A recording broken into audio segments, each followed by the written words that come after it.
yang mempermudah tenaga kerja asing masuk Indonesia.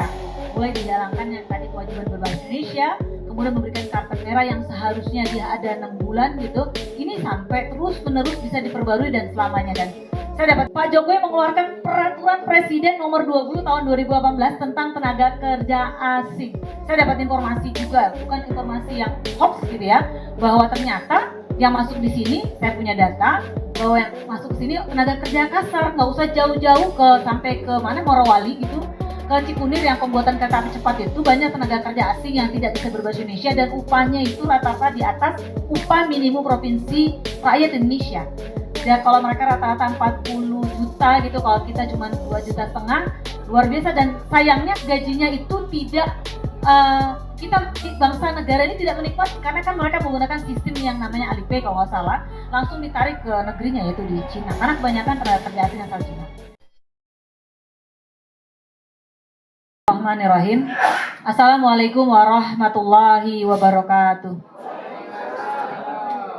Terima kasih Pak Mursalin, ada Pak Marwan dan juga Pak Amin serta Bang Rizal Ramli online. Kang Ubed, ini sahabat saya, mohon maaf selalu diundang, belum bisa hadir karena waktunya bersama dengan agenda Bang. Lalu Pak Abdullah dan juga ada Habib Musin serta Pak Taufik. Saya harus menyampaikan secara rinci supaya kawan-kawan dan juga seluruh rakyat Indonesia tahu persis yang disampaikan oleh tadi Bang Marwan terkait dengan apa-apa saja pelanggaran yang dilakukan oleh Pak Jokowi selaku Presiden RI sejak pertama kali dilantik tahun 2015 lalu, 2014 akhir. Supaya nggak salah. Jadi saya bicaranya berdasarkan detail per detail secara fakta-fakta yang ada.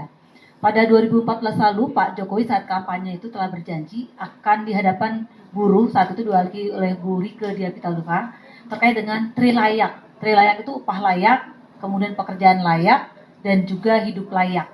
Itu janji beliau pada saat pertama kali ingin jadi Presiden Republik Indonesia. Tapi ternyata janji tinggal janji, tahun 2015 lalu beliau justru pertama kali beliau setelah dilantik malah mengeluarkan yang namanya PP 78 tahun 2015 tentang pengupahan. Nah PP 78 ini bertentangan dengan Undang-Undang nomor 13 tahun 2003 tentang ketenagakerjaan. Jadi ditabrak sama dia dengan mengeluarkan PP 78 tahun 2015 tentang pengupahan. Dalam PP ini sungguh berdampak luar biasa, sangat buruk terhadap kondisi upah para pekerja Indonesia saat itu, karena PP 78 menghilangkan survei komponen hidup layak yang seharusnya dia menggunakan inflasi plus pertumbuhan ekonomi plus adanya survei komponen hidup layak yang dilakukan oleh 3 komponen yaitu serikat pekerja, pengusaha, dan pemerintah. Ini dihilangkan. Nah artinya lagi tadi bertentangan dengan undang-undang yang saat itu masih berlaku. Ini ditabrak oleh Pak Jokowi. Kemudian ini masih di tahun 2015. Ini luar biasa. Permenaker, peraturan Menteri Tenaga Kerja dikeluarkan. Pada saat itu Menteri Tenaga Kerjanya Pak siapa? Pak Hanif Dahiri. Nah ini juga mengeluarkan Permenaker nomor 16 tahun 2015 tentang ini luar biasa. Penghapusan kewajiban berbahasa Indonesia bagi tenaga kerja asing. Padahal yang bekerja, ya padahal seharusnya bahasa ini kan pintu masuk syarat utama. Ini lagi-lagi bertentangan dengan Undang-Undang nomor 13 tahun 2003 tentang tenaga kerja dan Undang-Undang 24 tahun 2009 tentang bahasa yang saat itu masih berlaku. Jadi ini masih terus ditabrak nih, keluarin peraturan regulasi yang di atasnya ditabrak. Sudah artinya kalau bertentangan dengan undang, artinya bertentangan lagi dengan Undang-Undang Dasar 45. Clear sekali. Lalu kemudian ini muncul di tahun 2000, saya urut ya, 2017. Kemudian pemerintah mengeluarkan sebuah keputusan untuk melakukan gerakan, kalau kawan-kawan semua pernah mendengar, Gerakan Nasional Non Tunai atau GNTT, yaitu gerakan nasional yang menerapkan teknologi tanpa uang tunai atau tanpa cashless pada semua sektor. Dampaknya bagi pekerja buruh yang di PHK akibat penerapan GNTT ini seperti jalan tol, perbankan, dan retail. Ini data BPS tahun 2017 ada kurang lebih 7 juta pengangguran di Indonesia.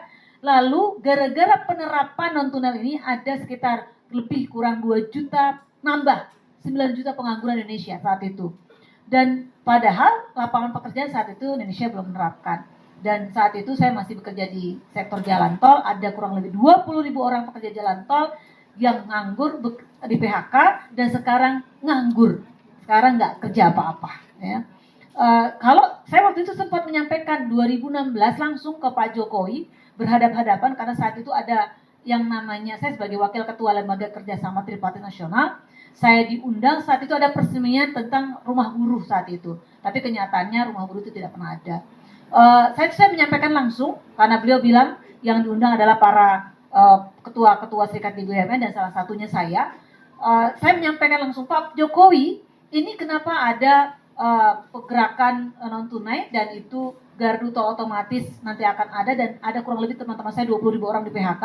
Lalu dia bilang gini, saya ingat betul, dia bilang gini, saya itu hari Kamis ya. Nanti kalau kamu di PHK ngadu ke saya, coba logikanya. Mana pernah mau dia ngurusin satu orang di PHK. Lalu dengan ringannya Pak Menteri Tenaga Kerja saat itu di sampingnya Pak Hanif Dakiri menyampaikan, kalau kamu masih terus berkutat dengan manual, ini balik lagi ke Indonesia ini ke zaman batu katanya. Saya sudah menyampaikan bahwasannya Indonesia belum siap untuk menerapkan teknologi ini karena masih banyak pengangguran.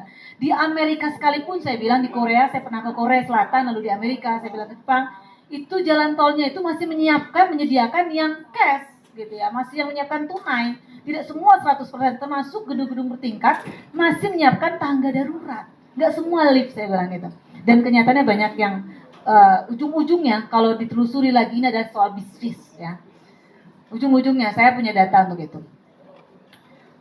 Lalu ada pembelaan dari para pemuja teknologi, yaitu menyampaikan ke saya bahwa dengan penerapan teknologi maka akan ada jenis pekerjaan baru yang muncul. Benar sekali, ya benar sekali ada pekerjaan jenis yang muncul, pekerjaan baru.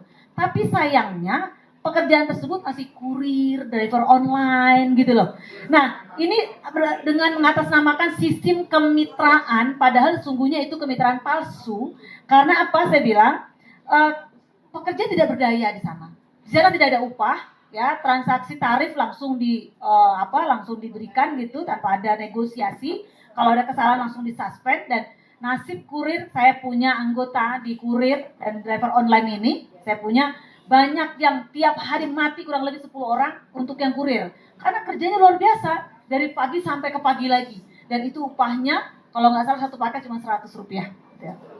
Tidak ada kesehatan, tidak ada jaminan hari tua dan lain sebagainya. Makanya saya sudah protes kepada Menteri Tenaga Kerja Republik Indonesia, Bu Ida Fauzia, untuk menghilangkan sistem kemitraan yang palsu ini. Jadi bukan kemitraan sesungguhnya. Ini bohong gitu ya.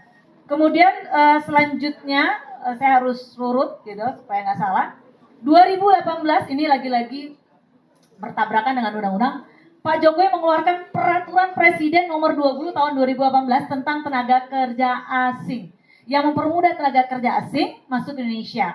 Mulai dihilangkannya tadi kewajiban berbahasa Indonesia, kemudian memberikan karpet merah yang seharusnya dia ada 6 bulan gitu. Ini sampai terus-menerus bisa diperbarui dan selamanya. Dan saya dapat informasi juga, bukan informasi yang hoax gitu ya, bahwa ternyata yang masuk di sini, saya punya data bahwa yang masuk ke sini tenaga kerja kasar, nggak usah jauh-jauh sampai ke mana Morowali gitu, ke Cikunir yang pembuatan kereta api cepat itu banyak tenaga kerja asing yang tidak bisa berbahasa Indonesia dan upahnya itu rata-rata di atas upah minimum provinsi rakyat Indonesia. Dan kalau mereka rata-rata 40 juta gitu, kalau kita cuma 2,5 juta, luar biasa. Dan sayangnya gajinya itu tidak kita bangsa negara ini tidak menikmati karena kan mereka menggunakan sistem yang namanya Alipay kalau nggak salah, langsung ditarik ke negerinya yaitu di Cina karena kebanyakan tenaga kerja asing asal Cina. Dan kita bisa lihat ke salah satu sektor telekomunikasi yang mantannya Pak Marwan itu terkenal dengan IPBC, India, Pakistan, Bangladesh, dan Cina. Itu rata-rata mereka, mohon maaf, keahliannya kompetensinya masih jauh di bawah tenaga kerja Indonesia. Tapi gajinya luar biasa. Mereka pintar cuma bahasa Inggris aja, tetapi sebenarnya kosong. Ini karena anggota saya di sana. Lalu kemudian lagi-lagi Perpres ini bertentangan dengan Undang-Undang Dasar 45 Pasal 27 Ayat 2 yang dimana tiap-tiap warga negara berhak mendapatkan pekerjaan dan penghidupan yang layak bagi kemanusiaan. Ini malah memberikan karpet merah yang luar biasa dengan masuknya luar biasa tenaga kerja asing. Dan saya sudah rapat dengar pendapat dengan DPR RI Komisi 9 dan menyadari betul dan memang setuju DPR RI pada saat itu, tapi nggak bisa berbuat apa-apa tadi karena sudah tersandera mungkin ya. Lalu 2019 Pak Jokowi juga mencalonkan diri kembali nih, sayang guru-guru yang sebagian masih terus milih gitu ya. Dia tidak dia tidak berjanji apa-apa di 2019, cuman luar biasanya ini 2019 saat pidato pelantikan pertama beliau di depan DPR, DPD, MPR gitu, dia menyampaikan akan, tadi Kang Ubed sudah menyampaikan, akan membuat sebuah rangkuman undang-undang, puluhan undang-undang akan dijadikan satu, yaitu berubah namanya Undang-Undang Cipta Lapangan Kerja saat itu namanya. Cilaka, Omnibus Law Cipta Lapangan Kerja, dan juga regulasi tentang UMKM. Saat itu di pidato ya. Dan luar biasa, baru diomongin gitu, ini dampaknya udah merusak seluruh pekerja buruh. Baru diomongin 2019, ini para pengusaha-pengusaha hitam gitu ya, kompak bener ini. Langsung membuat sebuah keputusan mem-PHK secara sepihak, secara mudah kepada pekerja buruh kita, ya tanpa proses yang namanya SP1, SP2 dan juga SP3, langsung di PHK. Dengan alasan hari ini misalnya si A, ya contoh namanya si A, dia pagi kerja, sorenya bisa langsung di PHK. Karena alasan rugi. Karena dalam undang-undang Omnibus Law Cipta Kerja itu boleh. Gitu. Ini luar biasa ini. Makanya kenapa buruh marah saat itu. Dan luar biasanya kita dihantam dengan COVID-19 saat itu 2020, 2021, 2020, 2021 COVID. Buruh langsung dirumahkan oleh pengusaha tanpa diupah, tanpa dibayar. Langsung di PHK tanpa ada pesangon. Kalaupun mau berselisih langsung ke pengadilan, tapi buruh nggak punya uang saat itu. Kita udah ngomong ya, kita udah sampaikan ke pemerintah, tapi pemerintah diam. Kemudian tahun 2021 ini proses luar biasa cepat ya dalam pembuatan undang-undang. Kenapa saya bilang cepat? Pada Februari 2020 naskah itu diberikan ke DPR RI. Oktober 2020 di pagi menjelang malam buta ya, pagi buta gitu, disahkan oleh DPR RI. Ya ini luar biasa, padahal kita sudah sangat protes, demo dan banyak korban dari adik-adik mahasiswa dan juga buruh saat itu ya, besar-besaran tapi tetap berlalu lah itu ya, berlaju. Ini sangat cepat untuk satu membuat undang-undang yang mengumpulkan puluhan undang-undang, ini begitu sangat cepat dalam membuat undang-undang. Prosesnya Februari diserahkan ke DPR. Kemudian Oktober 2020 disahkan. Ini luar biasa. Lalu 2021 kami GR, Judicial Review ke Mahkamah Konstitusi, kurang lebih Oktober. Mahkamah Konstitusi memutuskan, tadi Kang Ubed sampaikan, memberikan waktu 2 tahun kepada pemerintah untuk memperbaiki. Ini baru dari sisi formil, belum ke material, belum ke pasal per pasal. Kalau ke pasal per pasal lebih parah lagi. Baru material, bahwa harus melibatkan partisipasi publik. Gitu. Meaningful participation, artinya ini nggak sembarangan. Meaningful participation itu artinya menyerap aspirasi, langsung mengakomodir, mendiskusikan. Ini enggak sama sekali. Akhirnya MK memutuskan, tapi luar biasa Pak Jokowi mengeluarkan Perpu Desember 2022. Perpunya itu isinya hampir-hampir sama lah isinya dengan undang-undang gitu. Dan saya protes keras saat itu, bisa dilihat di jejak digital, saya protes keras ya, meskipun ada sebagian kawan-kawan buruh yang setuju Perpu, tapi kami protes keras, saya protes keras luar biasa. Dan parahnya lagi, para yang katanya anggota wakil rakyat itu setuju malah mensahkan itu kalau nggak salah menjadi Undang-Undang Nomor 6 Tahun 2023. Ini luar biasa dan rakyat digiring lagi untuk JR lagi, termasuk saya di dalamnya. Dan tadi Bang Rijal Ramli itu menjadi salah satu saksi ahli ya untuk JR-nya kami untuk Undang-Undang Omnibus Law Cipta Kerja yang sekarang ini di tahun 2023. Dan kami pesimis, serius pesimis, karena mengingat daripada Mahkamah Keluarga kalau nggak salah, Mahkamah Konstitusi itu sekarang kan ketuanya sudah itu ya di IPAR. Gitu. Kemudian saya ingin mengajak seluruh rakyat Indonesia untuk merubah, termasuk negara, untuk negara merubah perspektif dari negara terkait menggunakan investasi sebagai tulang punggung elemen ekonomi negara. Seharusnya negara menggunakan daya beli konsumen rakyat menjadi tulang punggung ekonomi. Artinya gini, upah buruh harus dinaikkan tinggi. Kalau upah buruh dinaikkan tinggi, maka konsumsi tinggi, Maka dengan daya beli tinggi kemudian roda ekonomi berputar dan ekonomi akan meningkat. Mungkin dari saya itu Bang Marwan, terima kasih banyak. Assalamualaikum warahmatullahi wabarakatuh.